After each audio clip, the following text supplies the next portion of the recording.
Hello, Fearless Fam. This is your host, Chubi, and welcome to the show. Today's level is a level Elephant 5.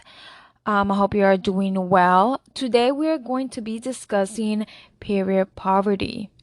So, what is a period? Let's begin there. A period is the part of a menstrual cycle when a person bleeds for a few days. Period happens because of a changes in hormones in the body. Hormones give messages to the body that is ready to carry a child. These hormones cause the lining of the uterus to build up. People as young as 8 can get their period. What is period poverty? So, it is defined as inadequate access to menstrual hygiene tools and education. This includes access to washing facilities, waste management, and more. Student, people experiencing homelessness, and people with disabilities are at higher risk of dealing with period poverty, as per osmosis.org.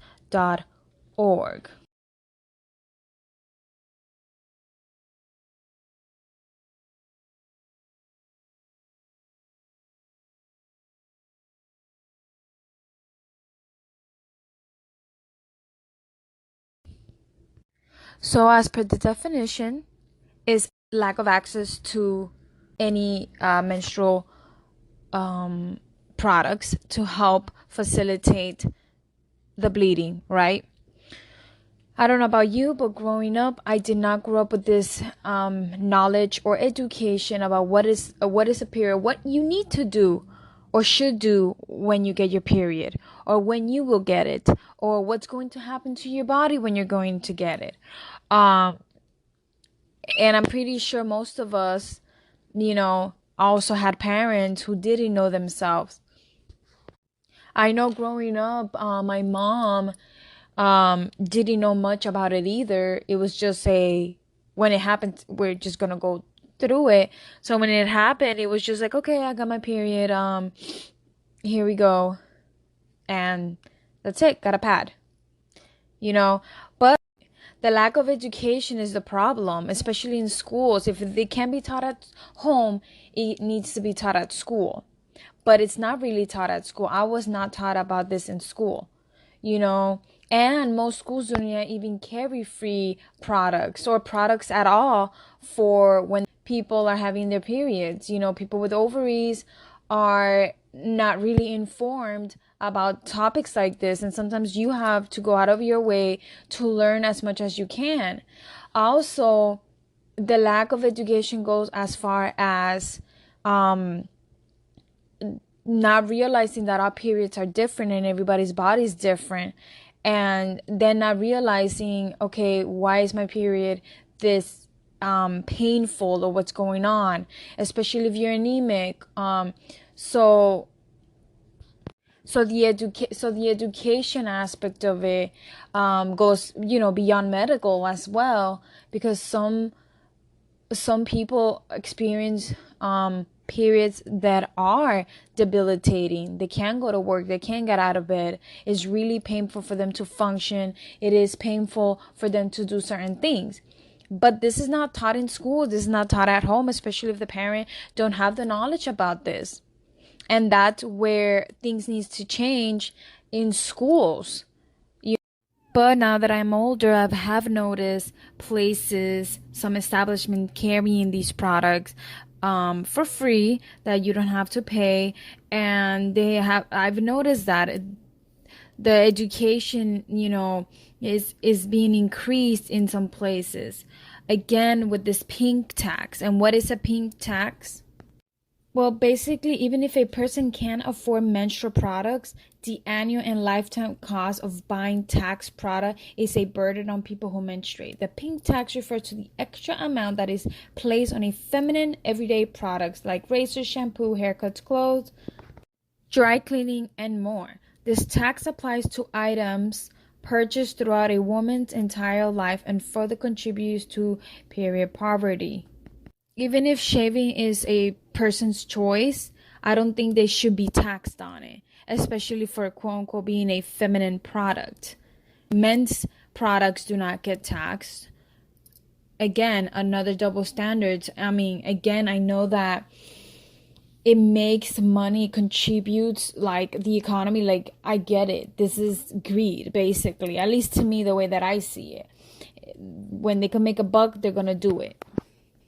But yeah, I mean, again, going back to growing up and with the lack of education about this, most of us who are Caribbean, Hispanic, Latin America, we grew up with this hush hush thing. You don't talk about it. It's a secret. You don't tell anybody. And we need to break the stigma that, oh, you get your period, you're automatically assumed to be promiscuous, when that is not the case. Some do view getting your menstrual cycle as you're growing, becoming a woman, you're growing into your body, you're getting older, and they see that, you're pure and things like that, right? But let's go to the other side of things, when you're being shamed about it, and that is a problem, that we need to stop these things. We need to end the stigma that it is wrong, that it is a dirty thing, that it is not right for you to have this when it is perfectly normal. We need to end the stigma by teaching boys not to make fun of people experiencing their menstrual cycle, especially at a school age of like middle school. As long as we educate them on this and start early, so they can know that this is a normal thing and not get embarrassed when their partners go ask for them to, please, can you go get a feminine product at the store, or like a sibling, anybody in the family. As long as we teach that, then things will start slowly changing. But I did find some statistics that I want to share with you. They're all over the world. It's not a one particular place. So here they are. 49% of 14 to 29-year-olds have missed an entire day of school because of their period. 1 in 10 people with ovaries aged 14 to 21 said they haven't been able to afford sanitary protection. 44% of Nigerians are facing an extreme poverty and cannot afford the average cost of a pack of pads. 68% said they felt less able to pay attention in class while menstruating. 34% of people with ovaries have had to regularly or occasionally sacrifice something else within their budget to afford menstrual products. 1 in 4 said they felt unprepared for the start of their period, and 1 in 7 said they didn't know what was happening. Estimated 500 million people worldwide is affected by period poverty. Here are the consequences of period poverty. School attendance, shame and stress, the social stigma and period taboo rooted in gender inequality and discriminatory patriarchal norms about women and girls to feel persistent shame and fear during their period. Health and safety.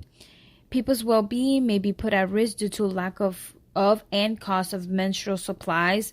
Social sanctions all around the world. Menstruating people are often regarded as unclean, dirty, and moody.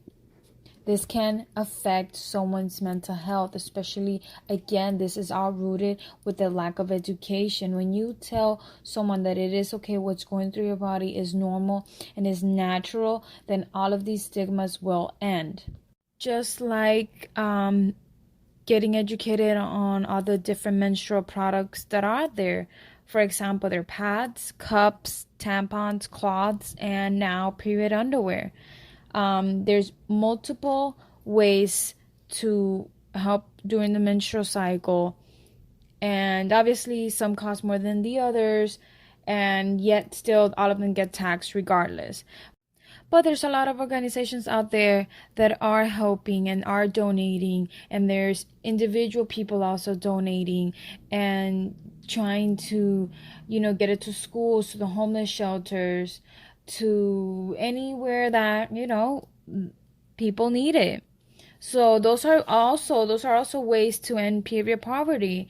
Normalizing menstruation through science-based, age-appropriate education at school, home, and in the community. Increasing efforts to get period management supplies in the hands of those that need them most, and continuing to challenge the current laws to end the period tax.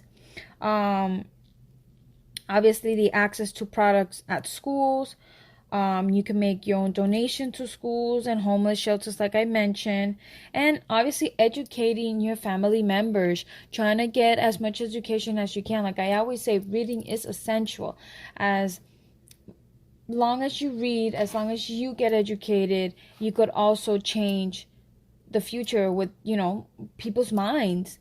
And that's all we could ask for sometimes, to get educated. If it matters to you, if you are yourself a person with ovaries and you're going through this, let's see what we could do to change the way that period menstrual cycles are being looked at. Again, I'm going to state this again, it is natural, is not a bad thing. This happens and is normal.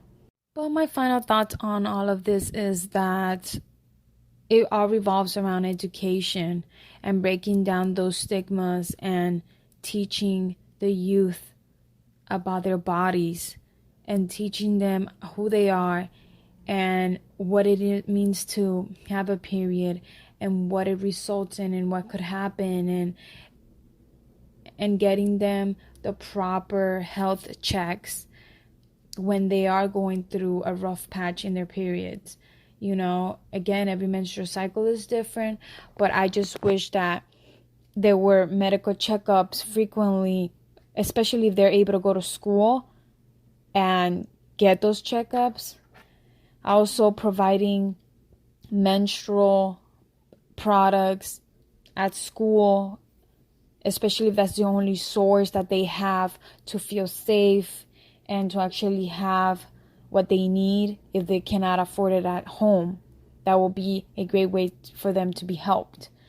But obviously they need to talk to a counselor, to a teacher, to somebody that's willing to help them. So it also starts with them. It's a two-way street.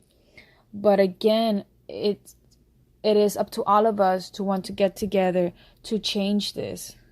And again, it is up to us, the ones carrying the ovaries, to educate. Since no one else is doing it, school's not stepping up, we got to spread the information as much as we can, especially with social media nowadays. Teens are there, but I'm very happy that some teens do know more than what we did when we were that age, and that is something to look forward to with the educations in school. So hopefully everything's just a step forward to a better future, and hopefully things change and schools stop banning information that needs to be shared, that is important. It's not just math and science, it's all of the other stuff that we need to learn about. And if you have stayed this far, share your menstrual story with us. Like, I would like to know, did you have this education? What did you learn? How did you learn it? When did you learn it? Just share with us. And like I always say, thank you for watching. Thank you for your support. And thanks for staying all the way through the episode. I'll see you next episode, so stay tuned for that. And like I always say, stay fearless, everyone.